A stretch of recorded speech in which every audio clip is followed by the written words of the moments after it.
नमस्कार दोस्तों, आप क्राइम तक देख रहे हैं। बात करते हैं जिस तरह से स्ट्राइक हुई, जिस तरह से पाकिस्तान के अंदर घुसकर स्ट्राइक की गई, ये अपने आप में राहत की बात है और इसको ऑपरेशन सिंदूर बोला गया। कितने आतंकी मारे गए सुप्रतिम भाई? क्या अभी जो प्रेस कॉन्फ्रेंस उसमें क्लियर किया कितने आतंकी मारे गए? नहीं देखिए, जो हमारी सेनाएं हैं उन्होंने इस बात के बारे में कुछ बताया नहीं, कैजुअलिटी के बारे में, क्योंकि इन चीज़ों को कैलकुलेट करने में भी ऑब्वियसली टाइम लगता है। लेकिन जो सोर्सेज हैं उसके हवाले से अगर हम बात करें तो तकरीबन 90 से 100 लोगों के मारे जाने की खबर है और इनका ताल्लुक आतंकी संगठनों से है, ये आतंकी हैं। तो ये सूत्रों के हवाले से ये खबर है और क्रेडिबल सोर्सेज हैं, मेन स्ट्रीम मीडिया में ये खबर है, तो आप समझ सकते हैं कि कितना ज़्यादा डैमेज वहाँ इन आतंकी ठिकानों पर किया गया है। हमारे पास वो पेपर मौजूद है जो अभी थोड़ी देर पहले सेना ने रिलीज किया है। इसमें वो 9 ठिकाने हैं बिल्कुल भाई, बिल्कुल। जिसमें मैं चाहूँगा उनको हम एक एक बार पढ़ते हैं।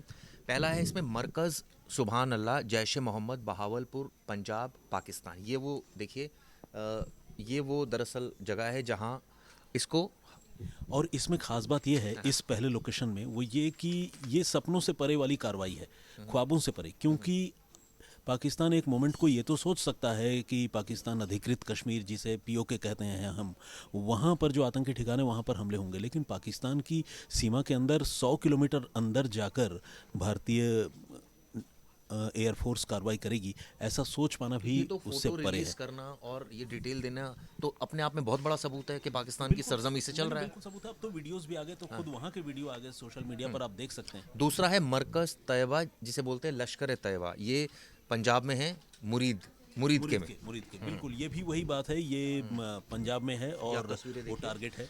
ये वो तस्वीरें हैं मुरीद के की। जी।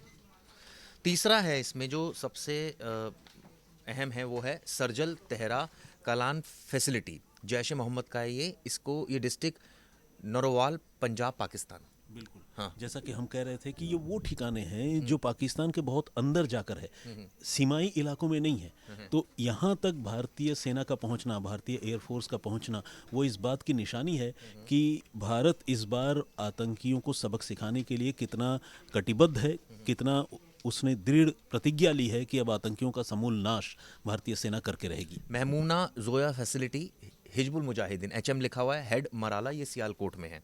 और ये भी ये पाकिस्तान का इलाका है, सियालकोट, वो भी पाकिस्तान में पंजाब का। ये भी पता चला है कि हाफिज के ठिकाने पर भी कार्रवाई की गई है। एक और आपको बता दूं जानकारी, मरकज बरनाला लश्कर तैयबा भिम्बर डिस्ट्रिक्ट, ये पीओके में है। हाँ, ये पाकिस्तान अधिकृत कश्मीर में है और ये बहुत बड़ा आतंकी कैंप है, जिसको बहुत पहले से हमारी एजेंसीज ने नोटिफाइड कर के रखा हुआ था और ये हमारे टारगेट में था पहले से ही। मरकज अब्बास जैश ए मोहम्मद कोटली, ये ये भी पाक अधिकृत कश्मीर का इलाका है और ये वो सारे ठिकाने हैं जहाँ पर आतंकियों की ट्रेनिंग होती है, फिदाइन बनने की सीख दी जाती है, बम गोले चलाने की सीख दी जाती है, जिहाद के नाम पर भड़काया जाता है, बेगुनाहों की जान कैसे ली जाए उसके बारे में बताया जाता है। मस्कर राहिल शाहिद हिजबुल मुजाहिदीन कोटली ये भी पीओके। पीओके में है, ये भी पीओके में है। ये तो जो ये मैं आपको सारे दोस्तों ठिकाने। बता रहा हूँ सारे ठिकाने, ये दरअसल यहीं पर कार्रवाई हुई, आतंकी कार्रवाई। सवाई नाला कैंप लश्कर तैयबा मुजफ्फराबाद पीओके। बिल्कुल, जैसा कि मेंशन है, पाक अधिकृत कश्मीरी है ये। ये पूरी पीडीएफ दरअसल रिलीज की है सेना ने। इसके बाद है जैश ए मोहम्मद का मुजफ्फराबाद में एक और पीओके में। बिल्कुल।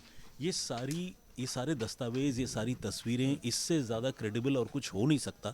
ये सारे दस्तावेज ये बताते हैं कि किस तरह से भारत ने बिल्कुल प्रिसिशन के साथ, मतलब एकदम सटीकता से आतंकी ठिकानों को ही टारगेट किया है। कोई अगर ये कहे कि भारत की ये कार्रवाई उकसावे की है, तो वो सिवाय एक गलत बयानी के और कुछ हो नहीं सकता, क्योंकि भारत ने किसी भी आर्मी इंस्टॉलेशन को, किसी सिविलियन इंस्टॉलेशन को, आम लोगों को टारगेट नहीं किया है। सिर्फ और सिर्फ उन्हीं ठिकानों को एक भारत ने चीज़ ध्वस्त किया है जो बैनर्जी भाई, मैं आतंकी इसमें जहां जानना रहते हैं। चाहता हूँ, ये जो स्पेसिफिक इंटेल मिला यानी इनपुट मिला कि यहाँ पर ये है, फोटोग्राफ तक रिलीज की गई है, तो ये तो बहुत पहले से भारतीय एजेंसीज को पता होगा यहाँ यहाँ चल रहे हैं। बिल्कुल, जैसा बिल्कुल इसमें कोई दो राय नहीं है, लेकिन आप ये जानते हैं कि भारत जो है अपनी तरफ से इनिशिएट नहीं करता। और ये भी जो नई सरकार है, अभी आज बीजेपी के जो अध्यक्ष हैं जेपी नड्डा, उन्होंने ये कहा है कि छेड़ोगे तो छोड़ेंगे नहीं। तो ये एक फिलोसफी भारत की शुरू से रही है। भारत जो है किसी के मामलों में, अंदरूनी मामलों में दखल नहीं देता। आप वहाँ आतंकी कैंप चलाइए, अपने यहाँ बम फोड़ लीजिए, लेकिन अगर आप हमें डिस्टर्ब करेंगे, हमारे बेगुनाह और भोले भाले आवाम बल्कि को ये तो मारेंगे। कई फोरम पर भारत सबूत भी दे चुका है, मुझे लगता है इस चीज़ के। अनगिनत अनगिनत, तभी तो आज फोटोग्राफ्स, पूरी तभी तो दुनिया ये सारी पाकिस्तान के खिलाफ है और तभी तो आज पूरी दुनिया में पाकिस्तान को जाकर जस्टिफाई करना पड़ रहा है कि नहीं जी हमारा इसमें कोई रोल नहीं है, जबकि हकीकत यह है कि एक एक लिंक पाकिस्तान से जुड़ते हैं। लेकिन एक जो भारत की तरफ से सटीक कार्रवाई इसको कहेंगे, और साथ में ये भी कहेंगे कि जिस तरह से कहा कि भाई हमने मिलिट्री ऑपरेशन नहीं था ये, और ना ही हमने आम नागरिकों को डिस्टर्ब किया, हमारा बिल्कुल एक स्पेसिफिक टारगेट से, और ये जो इंटेल आज से नहीं है पहले से हैं, और ये तो कई बार जब आतंकी पकड़े गए उनसे पूछताछ हुई तो ये सारी जानकारी मिली, वहाँ के सोर्सेज ने फोटोग्राफ भेजी होंगी भारतीय एजेंसीज को कि देखो जी ये है, और कई इनके जो खुफिया सूत्र है वो वहाँ जाकर तस्दीक करके आएंगे इस बात की कि भैया यहाँ चल रहा है। बिल्कुल, ये भी जो कार्रवाई हुई है बीती ऐसे रात, थोड़ी हवा में कार्रवाई एकदम कर दी बिल्कुल जगह पर इस मार इस इस बीती रात जो कार्रवाई हुई है उससे पहले सारी जानकारी जुटाई गई है और ये पिन पॉइंट लोकेशन हमारी जो एजेंसी है research and analysis wing raw, उसके हवाले से ये सेना को मिली है और फिर सेना ने और एयरफोर्स ने उन जगहों पर स्ट्राइक किया है। ऐसे में स्पेसिफिक जगह पर स्ट्राइक करना और स्पेसिफिक जगह को लोकेट करना वाकई बड़ा एक चैलेंजिंग रोल है, क्योंकि अगर इधर उधर मिसाइल हुई तो बिल्कुल चैलेंजिंग है और तभी तो भारत के जो जांबाज हैं, जो फाइटर पायलट्स हैं, उनको आज पूरा देश जो है सलाम कर रहा है और उनके शौर्य के बारे में हम सारे लोग चर्चा कर रहे हैं। ये कोई जिसे कहते हैं it is not child's play, बच्चों का खेल नहीं है ये, तो बहुत ही सटीक और बहुत ही कठोर अभ्यास की बदौलत जो है ये सारी चीज़ें हासिल की जा सकती हैं।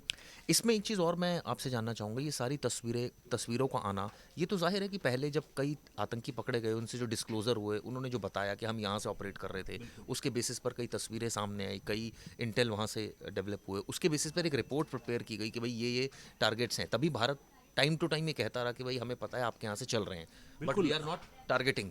बिल्कुल, आज जो सेना ने प्रेस कॉन्फ्रेंस किया है उसमें भी हमारे ऑफिसर्स ने ये बताया है कि हमने उन जगहों को भी टारगेट किया है जहां से 26/11 हमले की प्लानिंग हुई, जहां से पुलवामा की प्लानिंग हुई, उरी की प्लानिंग हुई और जहां से संसद हमले की प्लानिंग हुई। यहाँ तक कि जिस जगह पर कसाब की ट्रेनिंग हुई, अजमल आमिर कसाब की, और जिस जगह पर हेडली जो कि प्रत्यर्पण के बाद भारत लाया गया उसकी जहाँ पर ट्रेनिंग हुई, जहाँ से उसने नफरत के ये पाठ पढ़े, उन सारी जगहों को भारत ने टारगेट किया है। तो देखा जाए तो ये सिर्फ पहलगाम का बदला नहीं है, बल्कि एक साथ कई आतंकी हमले जो भारत के ऊपर हुए उन सारे हमलों का बदला एक है। खतरा मंडरा रहा है, पाकिस्तान क्या करेगा? खतरा कहें या कहें कि गीदड़ भभकी? गीदड़ भभकी कहें, खतरा कहें, देखिए दुश्मन को ऐसे कम आंकना भी सही नहीं है, लेकिन दुश्मन को सर भी नहीं चढ़ा सकते। जो भी करेगा वो देखा जाएगा। इतना आप इत्मीनान रखिए कि भारत की फौज, भारत के जाबाज इतने सक्षम हैं कि वो देश की रक्षा भी कर सकते हैं और ज़रूरत पड़ने पर दुश्मन को धूल भी चटा सकते हैं। और हमारा दुश्मन जो है हमारे मुकाबले कहीं नहीं टिकता है, चाहे वो रिसोर्सेज की बात कहें या इरादों की बात करें। हर मामले में भारत जो है, मतलब ये 19-20